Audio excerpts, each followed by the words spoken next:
Thank you very much. So, hello everyone. I'm Elena Agostini, and I'm a PhD of the University of Rome. Okay. There we go. Okay. Okay. As he said, I'm going to talk about BitLocker. That is my BitLocker password cracker on GPU. So, let's start with a cat.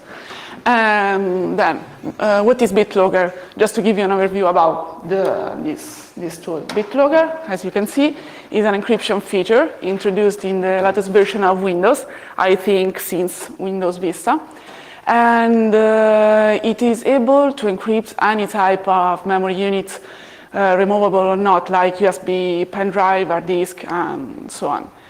And the user can use different type of authentication methods to encrypt and also to decrypt its memory unit. Just for example, a user can use a password, a smart card, or recovery key, and a lot of other different methods. Okay, this is just an example of how BitLocker works. As you can see, here we are on a Windows 7 Enterprise Edition, and I plugged in my USB pen drive, that's Kingston, and I want to encrypt my pen drive. So with the right click, I choose to turn on BitLocker. And then BitLocker asks me if I want to encrypt my pen drive with a password or with a smart card. And I choose the password way, so I type the password. And then BitLocker starts to encrypt my device. So if I want to read the content of my encrypted device, I must type the same password I use for the encryption. And BitLocker so is able to decrypt the content of my device, and I can read or write my files. So how does it work? Okay, during the encryption procedure, BitLocker uses two different types of encryption key. The first key is called the full volume encryption key that is used by BitLocker to encrypt the sector of the memory device. And the key is stored in the encrypted disk, in the encrypted memory unit. And the key is encrypted in turn with the volume master key, that is the main key used by BitLocker that encrypts the entire volume. Finally, the volume master key is encrypted in turn with the authentication method chosen by the user. So in my example, the method was the password. So, as I said, when a user wants to read the content of his encrypted pen drive or memory unit or disk, whatever, the user must choose one of the authentication methods. And depending on this choice, BitLocker uses a different decryption algorithm to decrypt the volume master key. Then in turn, BitLocker, with the decrypted volume master key, decrypts the full volume encryption key. And finally, decrypt the entire memory unit.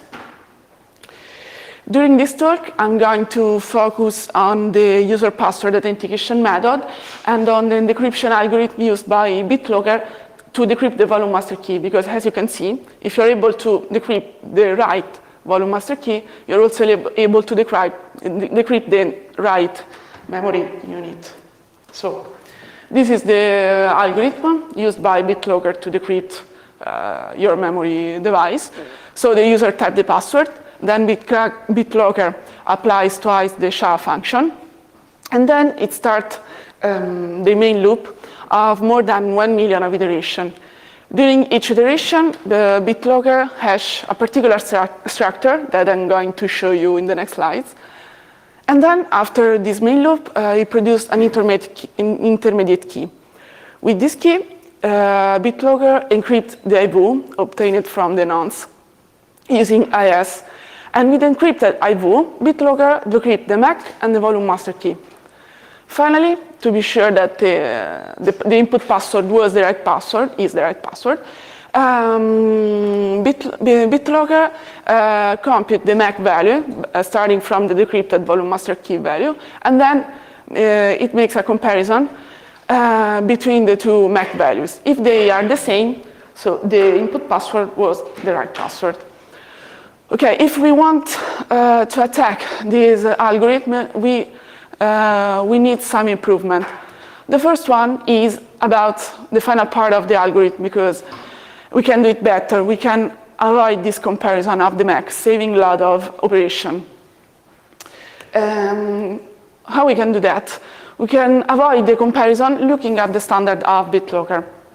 Because the standard of BitLocker says that in an encrypted memory unit, we can find the salt, the nonce used by BitLocker to obtain the IVU, and also the encrypted volume master key and the encrypted MAC value.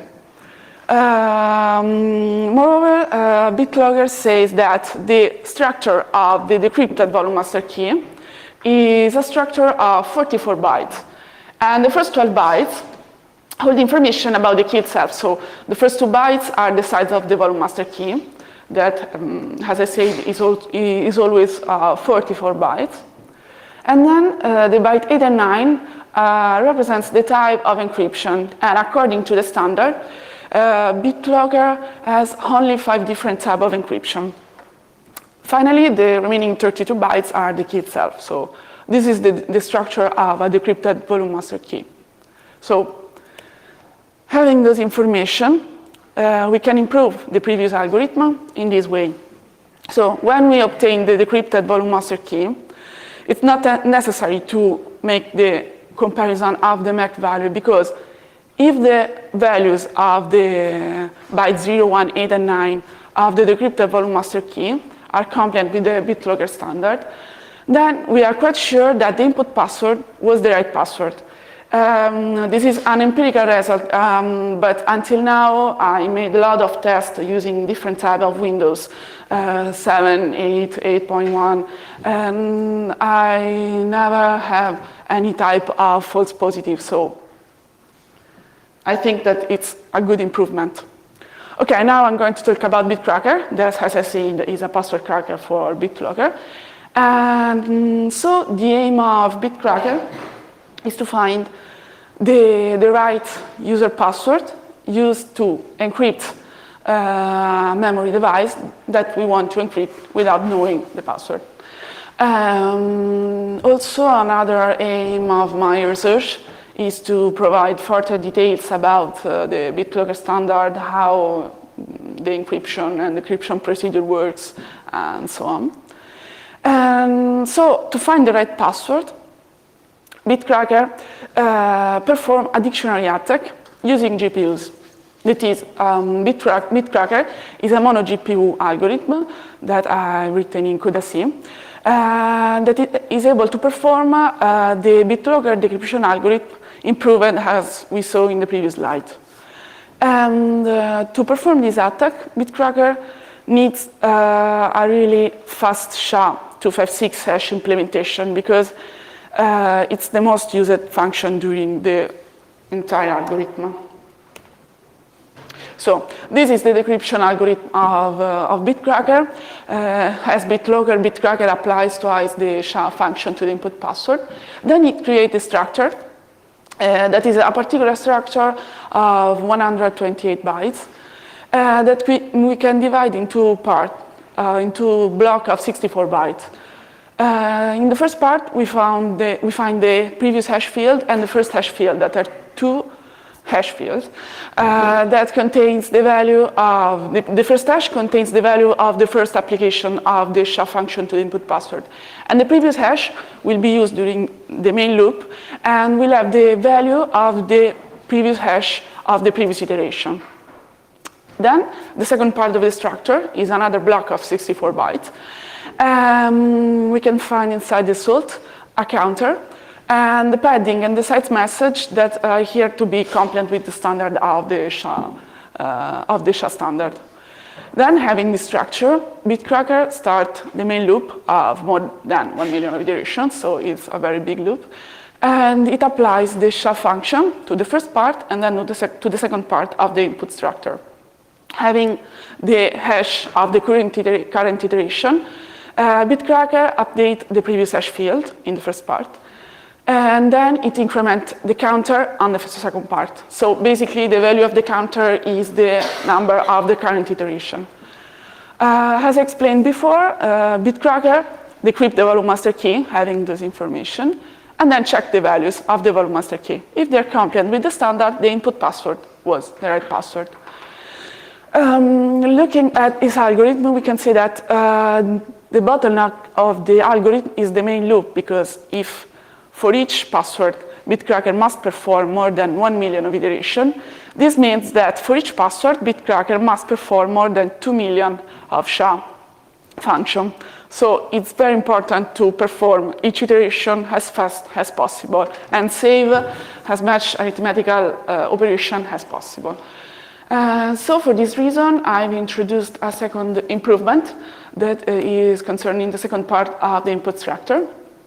Because we can make some prevision about the values of those fields during each iteration of the main loop. But before starting to talk about this second improvement, I just want to give you an overview about the SHA function. I think that everyone knows this function, but just to give you an idea of how it works. This hash function takes an input message, and then it happens appending and the size of the original message. And it obtains a final message that is a multiple of 64 bytes. Then for each then it split, the function split this message into an input block of 64 bytes. And then for each of those input block, the function computes the so-called W blocks that are 64 W blocks, in which the first 16 relies directly on the values of the input block. Finally, having those W blocks, the SHA function executes 64 rounds and then compute the current hash for the current input block. So having this information, going back to our algorithm, this is the input structure that BitCracker must hash during each iteration. Okay, looking at the first part, we can do nothing because the values of the previous hash and the first hash fields directly depends on the value of the input hash. So here we can do nothing, any type of prevision. But looking at the second part, we can do something because the second part of the structure, as I said, is composed by the salt that is fixed for each memory unit. So while BitCracker is attacking an encrypted memory unit, the salt will be always the same. So we can consider this value fixed during the attack. Then there's the counter, that is the number of the iteration. So we know at each iteration the value of the counter. Then, to be complete with the standard of the SHA function, there's the padding, and finally the size. Particular, the size will be always 88 because the original message that BitCracker must hash is composed by the first 64 bytes and then the salt and the counter. So having this information, we can make a prevision about the values of the structure during each iteration, and those values doesn't rely directly on the value of the input password. So we can make a precomputation of the W blocks that will be used by BitCracker during the main loop, during each iteration of the main loop.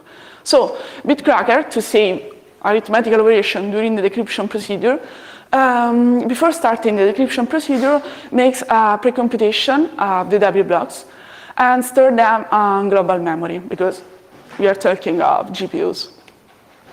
Okay, this is the final algorithm of BitCracker. The latest version of the final version of BitCracker implement this decryption algorithm. And as you can see now, BitCracker creates a structure of only 64 bytes. And during the main loop, during each iteration, BitCracker applies the standard SHA function to the first 64 bytes, to the input structure. And then the second hash is quite different from the standard because now the hash, the function doesn't compute the W blocks, but it loads them from the global memory. This improvement saved a lot of arithmetical operation and made the computation very, very fast. Moreover, I used the texture memory to access those W blocks to take the advantage of the texture cache. Okay, I just want to give you an overview, just other details about the implementation of BitCracker. As I said, BitCracker implements the final version of the decryption algorithm improved, as we saw in the previous slides.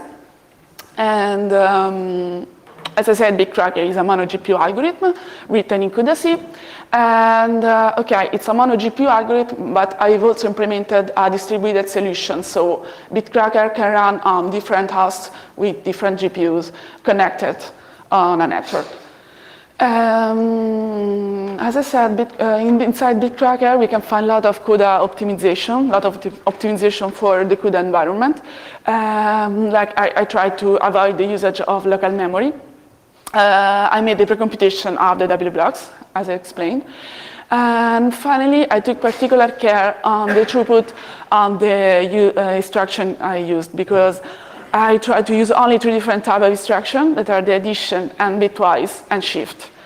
According to the CUDA programming guide, the addition and bitwise operation are operation with a high throughput. But unfortunately, the shift instruction is the instruction that is the most used instruction by the SHA function, but it is also the instruction with the lowest throughput. Those considerations are totally true if we consider the Kepler architecture, but if we consider the Maxwell architecture, that is the last one, the last architecture of the NVIDIA GPUs, those considerations are not totally true. We cannot just count the number of instructions and know the throughput, because in the Maxwell architecture, there are a lot of optimization, like more addition or more bitwise instruction are merged in a single instruction. So it's not totally true. But okay, this is how BitCracker works. This is the help of BitCracker. And as you can see, BitCracker takes as input the image of the encrypted memory unit and a file with the input word list to perform its dictionary attack. Moreover, you can specify a lot of different parameters to customize the launch of the kernel inside the GPUs, like the number of GPU and the size of the grid, the number of passwords that each thread must evaluate, and so on. And this is how BitCracker works. As you can see here, I've encrypted a memory unit using Windows 8. I use, just to give you an example of how it works, a very small dictionary as input. So when BitCracker starts, it starts to extracting the data from the encrypted image. So it reads the salt. It is able to read the salt, the nonce, the encrypted volume master key, and all the information needed by BitCracker to perform the attack. Then it starts the precomputation of the W blocks, and then it stores them on the global memory. And finally, it starts the real attack. And if the password was in the input dictionary, BitCracker printed the right password. And here the password is Paperino, that means Donald in Italiano. This is the execution. Okay, I just want to give you an overview about the performance of BitCracker. As you can see, I made a lot of tests using different type of GPU and different type of architecture. And I choose 2 different type of metrics to evaluate the performance of BitCracker. The first one is the number of passwords that BitCracker is able to evaluate at each second, per second. And the second one is the number of hash of SHA-256 hash function that BitCracker is able to perform per second. As you can see, obviously, the most interesting result is the one with the Titanix. That is one of the latest GPUs released by NVIDIA. And it works with the Maxwell architecture. And BitCracker is able to perform about 1.8, 1.9 gigahash per second. Okay, that's a great result, but I just want to give you an idea, making some comparison with the other famous password cracker, like Hashcat and John the Ripper. I use the GPU version of Hashcat and John the Ripper. And okay, it's not a totally fair comparison because for each of those tools, I used I try to make the test as fast as possible, so they are not doing exactly the same thing. The tests with Hashcat are totally in line with the benchmark they published on their site, in the case of the raw SHA format. And the John the Ripper team helped me to make the test with HMAC SHA to get the number of the SHA performed per second. Moreover, it's not totally fair because the half of the hash applied by BitCracker have the W blocks improvement that can be applied only in the BitLocker situation. So it cannot be used in the standard SHA application of this function. It's just to give an idea. Okay, this is just a resume. So what I've done, CUDA-C algorithm, fully optimized for the CUDA environment.